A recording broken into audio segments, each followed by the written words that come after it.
and check out the link you see on your screen, fool.com/Frankel. Get the top 10 stocks to buy right now from my sponsor, The Motley Fool. It's the best way to support this work I'm doing on YouTube. Again, fool.com/Frankel. So let's get right into it. I want to share my screen.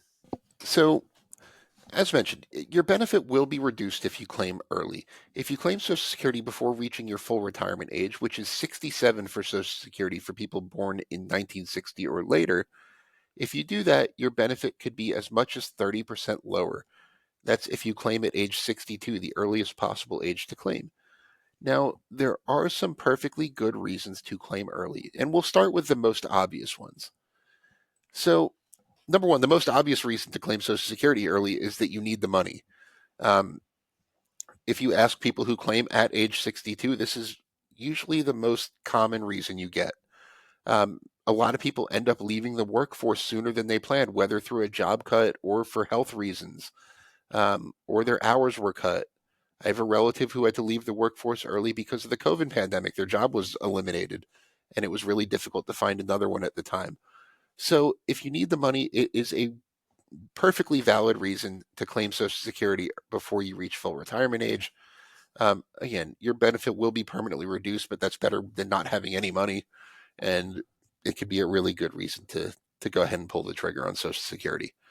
Number two, and this is also somewhat obvious, is if you aren't in the best health, or if you have a family history of maybe people living to about 70 or early 70s, it can make a lot of financial sense to claim Social Security early. Now, Social Security is designed so that the average person gets roughly the same amount of money throughout their entire life from the system. But that's the average person. You are a unique person. So the average 62-year-old man lives another 19 years, while the average 62-year-old woman lives for another 22 years. If you don't see yourself living another 19 or 22 years past the age of 62, I mean, it's morbid to think about, but and it can make a lot of good sense to claim early. Family history, your own health, take that into consideration when determining when to claim Social Security. And that's especially true if combined with reason number one, your health is forcing you to retire earlier than you would ideally like to. So now let's get to some that aren't quite so obvious. Number three is if you have young children. A lot of people don't realize this, but if you are Social Security age, meaning that you're 62 or older, and you have children, they might be able to collect a Social Security benefit based on your work record as well. And that can make it well worth claiming early. That could turn a $2,000 monthly Social Security benefit into almost $4,000 if you have two kids. So I don't want to get into the mathematics of it here, but generally speaking, to qualify, you must be Social Security age. You must have claimed your benefit, and the child in question must be under 18, be exactly 18 years old, and still in K through 12 school, not college, or they must be disabled. There are some technical rules with disabilities and things like that, but that's the general rule. There's no upper limit on children that can collect Social Security on your work record, but there is a maximum family benefit that can be paid out.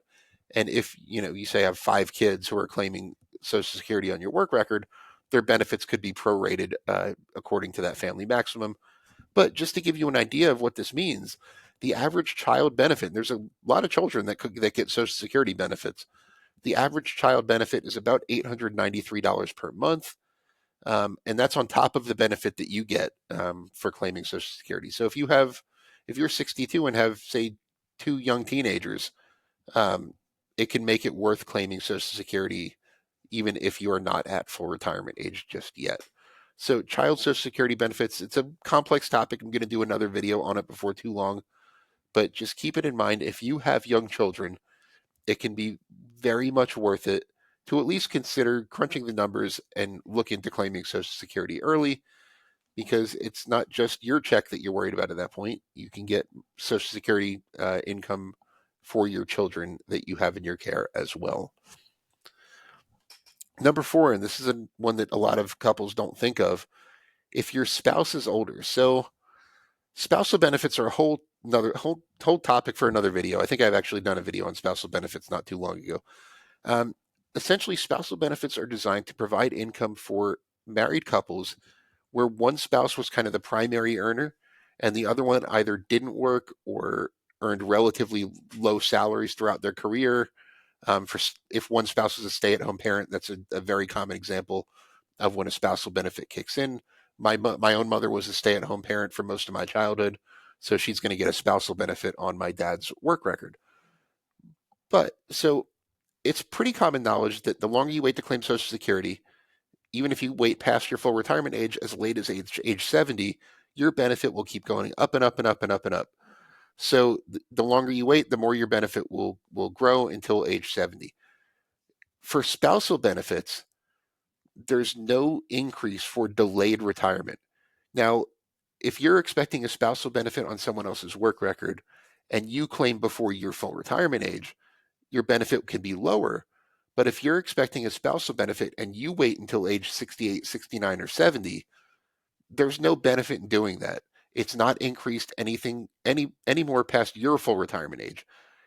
When you claim a spousal benefit, it's your own age that determines whether it's reduced or not the age of the primary earner. So for this reason, it rarely makes sense if you're a married couple and expecting a spousal benefit and your spouse is expecting a benefit on your record, it rarely makes sense until after they reach full retirement age to claim your own retirement benefit. For example, if you are 65, you haven't reached your full retirement age yet for Social Security. If your spouse is 67, they, their spousal benefit will not be increased if you wait the extra 2 years till you're 67. They're not going to get dinged because they reached their full retirement age, but they do not get the benefit of a growing Social Security benefit from now on. So even though you're 65 and haven't reached your full retirement age, it can make good financial sense to go ahead and collect your Social Security benefit because one rule of spousal benefits is your spouse can't collect a benefit on your work record until you've claimed your own retirement benefit. So it rarely makes sense to wait until after your spouse reaches full retirement age to claim your own retirement benefit. Now, there's a lot of moving parts here. If you're a lot younger, let's say you're 62 and your spouse is at full retirement age, maybe it can make sense to wait a year or two, depending on your income needs in retirement. But a lot of people don't realize that the spousal benefits do not get the same delayed retirement credits that retired worker benefits get. So take that into consideration when you are thinking of that. So how much would you get for spousal benefits for your own benefits? So you can check your own estimates. They're pretty accurate on your annual Social Security statement. They get more accurate as you approach retirement age because they're based on your actual work record, and your work record is getting pretty complete when you're in your 60s. If you haven't done so already, create an account at ssa.gov. It's called a My Social Security account. You can view your annual Social Security statement. It will break down your expected benefit by year. If you claim it 62, 63, 64, and so on, you'll see an estimate based on your actual work record. And if you're expecting a spousal benefit on that last topic, it might not break down the spousal benefit, but a spousal benefit at full retirement age can be as much as half as the primary earner's benefit at their full retirement age. So you can get a really good estimate on how all this works by checking out if you're a married couple, both of your Social Security statements. So log into ssa.gov, check out your statement. You'll see a great estimate based on your actual work record, as well as a bunch of other valuable information about Medicare and other topics. So that's definitely worth doing. So hopefully you found this informative. Please leave me any questions you have. I will do my best to answer any of them individually. And thanks for watching. I want to thank The Motley Fool for sponsoring this video. The Motley Fool is a company that provides investing insight and stock recommendations for investors of all skill sets and risk levels. You all know how much I love researching new stocks and trying to find the next best investment. So I'm proud to partner with The Motley Fool to bring you 10 stock picks from the popular product Stock Advisor. Stock Advisor has beaten the market by nearly 5 times. So go to fool.com/Frankel to get your 10 stock picks now. The Motley Fool Stock Advisor returns are 767% as of July 5th, 2024, and are measured against the S&P 500 returns of 163% as of July 5th, 2024.